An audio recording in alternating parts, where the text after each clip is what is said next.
Unajua, tuko hapa leo kuchambua kitu cha muhimu sana. Kitabu kinachoitwa Siri, mambo usiyoyajua kuhusu vyuo vikuu nje ya nchi, kutoka Akili Education. Na huu sio mjadala wa kawaida, hapana. Huu ni ufafanuzi unaoingia nyuma ya pazia kabisa, kufichua uhalisia mchungu ambao wanafunzi wa Kitanzania wanakutana nao huko nje.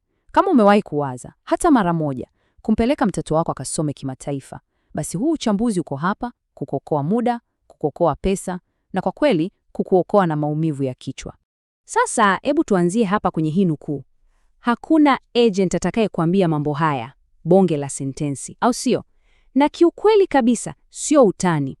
Ufafanuzi wetu leo unavunja zile ndoto tamu za bei rahisi tunazouziwa na mawakala wengi wa elimu. Unajua, mawakala wengi wanawaza tu ulipie leo wawapate kamisheni yao basi. Lakini sisi tunaenda kuangalia kile hasa kinachotokea baada ya hela yako kutoka mfukoni. Kwenye uchambuzi wetu, tutapitia mambo machache ya msingi. Tutaanza na siri za vyuo vya nje, ukweli kuhusu zile nchi maarufu, njia fupi za kufika chuo, kwa nini ufikirie India au Dubai, makosa makubwa wazazi wanayofanya, na mwisho kabisa, jinsi ya kuanza mchakato huu salama. Basi, tuanze na namba 1. Siri za vyuo vya nje. Hapa ndipo ule uhalisia uliofichwa unapoanzia. Unajua, wengi wetu tukiona tu ile barua ya kujiunga na chuo, yaani admission letter, tunashangilia sana. Tunaona mtoto katoboa. Lakini ukweli ni kwamba kupata hiyo barua ni kazi ndogo sana. Kazi pevu ni kudumu na kufanikiwa kule unakoenda. Kuna tofauti kubwa sana kati ya zile kelele za matangazo ya mawakala na uhalisia ambao wewe na mtoto mtakutana nao. Wakala anakuambia, nchi hii ni bei rahisi na fursa ziko kibao. Lakini ukifika, kodi, bima, gharama za chakula, hivi vitu vinakukamua kweli kweli. Au mtoto anasoma kozi ambayo ina jina zuri kwenye makaratasi lakini haina soko lolote la ajira. Au anaingia kwenye mazingira yenye uhuru wa kupitiliza unaoharibu maadili. Ni tofauti kabisa na yale matangazo. Sasa, twende sehemu ya pili. Ukweli kuhusu zile nchi maarufu tunazopenda kuzisikia. Matarajio yetu dhidi ya kile kinachotokea kweli. Kwa mfano, hebu tuangalie China. Wengi wanatarajia mtoto aende asome teknolojia kwa Kiingereza na kwa ada nafuu, sawa? Lakini kitabu cha Akili Education kinatupa story moja inayosikitisha sana ya mwaka 2020. Kuna mwanafunzi wa Kitanzania alisoma miaka 3 ya computer science nchini China. Sasa, alipotaka kuhamia India kumalizia ule mwaka wake wa 4, akaambiwa hapana, haya masomo yako ya miaka 3 yanahesabika kama diploma tu hapa. Ilibidi aanze mwaka wa kwanza upya. Kwa nini imekuwa hivi? Kwa sababu mara nyingi wanafunzi wa kimataifa wanatengwa, wanasoma tofauti na wazawa na degree zao zinakuwa na ugumu kutambulika kwenye nchi nyingine. Halafu, kuna ishu ya kulazimishwa kusoma Kichina kwa mwaka mzima kabla ya kuanza kozi yako. Na sio China pekee inayosumbua. Uturuki nayo ina vyuo vya serikali vya bei rahisi, lakini ukifika unaambiwa lazima usome Kituruki mwaka mzima. Cyprus, watu wanasema wanaenda Ulaya, lakini malazi kule ni ghali mno na fursa za kazi ni kama hazipo. Uingereza na Marekani zina elimu nzuri sana, lakini ushindani, gharama zake ni hatari, na ishu za visa zinakwamisha wengi sana. Pointi hapa ni kwamba kuchagua nchi kisa tu ina jina kubwa au ni maarufu mtandaoni inaweza kugeuka kuwa janga la kifedha au kimasomo. Tuingie sehemu ya 3 sasa. Njia fupi ya kwenda chuo. Ndiyo, zipo njia za kuokoa muda na pesa zako. Wazazi, hebu tujiulize hapa. Kwa nini tunang'ang'ania njia zile zile tulizozoea kila siku? Tunamkimbiza mtoto asome A-level hata kama fani anayotaka haihitaji hiyo pressure. Fikiria hivi, ukimaliza form 4 unaweza kwenda A-level ukasote na mitihani kwa miaka 2. Au uende diploma usome miaka 3. Lakini, vipi kama nikikwambia kuna njia inaitwa foundation? Hii ni njia ya mkato ambayo inakununulia mtoto wako mwaka mzima au 2 ya maisha yake. Ndio, foundation degree. Wakati hapa nyumbani tumekariri tu A-level na diploma, wenzetu kwenye mifumo ya kimataifa wanatumia hii njia. Na ni halali kabisa.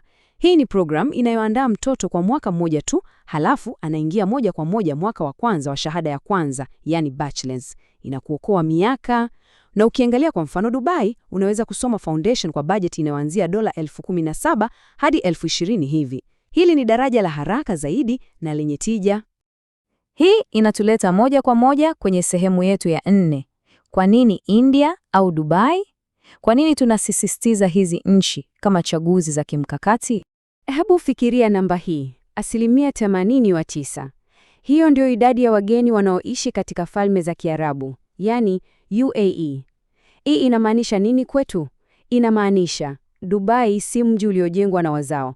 Ni mji unaotegemea wataalam na wageni kutoka nje. Ni soko la ajira kubwa ambalo linategemea vipaji vipya kila siku. Kwa hiyo wanahitaji wanafunzi na wageni ili nchi yao iendelee. Na hapa ndipo mambo yanapokuwa mazuri kweli kweli. Tofauti na nchi nyingi, mwanafunzi anayefanya foundation au masters kule Dubai anaweza kufanya kazi za muda ambazo zinalipa kuanzia shilingi milioni 3 hadi milioni 10 kwa mwezi. Yaani, unakwenda kusoma lakini unaweza kuanza kurudisha zile gharama mapema sana. Elimu inageuka kuwa uwekezaji unaojilipa haraka na unakwepa kabisa ile miaka ya kusaga lami mtaani ukitafuta ajira baada ya kumaliza chuo hapa nyumbani. Sasa turudi India. Hapa ndipo tunapata maana halisi ya ile tunaita thamani ya pesa yako. Kwa bajeti ya shilingi milioni 8 hadi milioni 12 kwa mwaka, unapata ada, malazi ya hostel na chakula. Na elimu sio ya kubahatisha, wanatoa degree za viwango vya juu sana duniani, hasa kwenye afya na teknolojia. Na kwa wazazi ambao wana pressure kuhusu usalama na maadili ya watoto, hasa wa kike, hosteli nyingi kule India zina uangalizi mkali sana. Hii inakupa amani ya moyo ambayo huwezi kuinunua. Sasa turudi kwenye uhalisia wetu. Sehemu ya 5, makosa makubwa yanayofanywa na wazazi. Kwa nini mipango inagonga mwamba? Licha ya wengi kuwa na nia nzuri kabisa na hela za kuwasomesha watoto, bado mipango inafeli. Tunaingia kwenye mtego mmoja mbaya sana wa kuahirisha mambo. Mzazi anasema, ngoja kwanza matokeo ya mwisho yatoke. Halafu anasema, ngoja nitafute pesa kwanza iwe yote. Halafu matokeo yakitoka tu, hapo sasa pressure inaanza.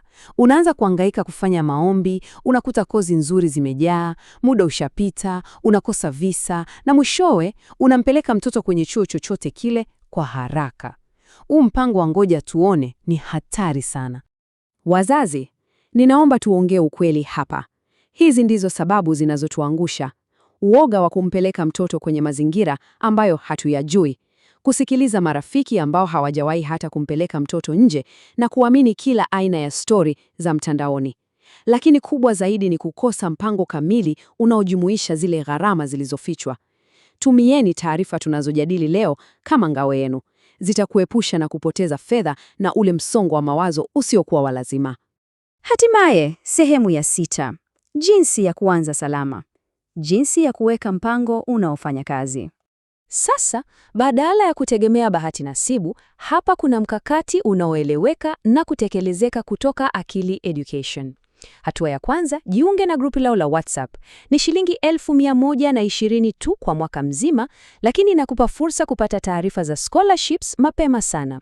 Hatua ya pili, usisubiri matokeo ya mwisho. Fanya maombi mapema ukitumia matokeo ya Form 4 au yale ya Form 6 yanayotarajiwa, yani predicted results, ili ushike nafasi yako chuo.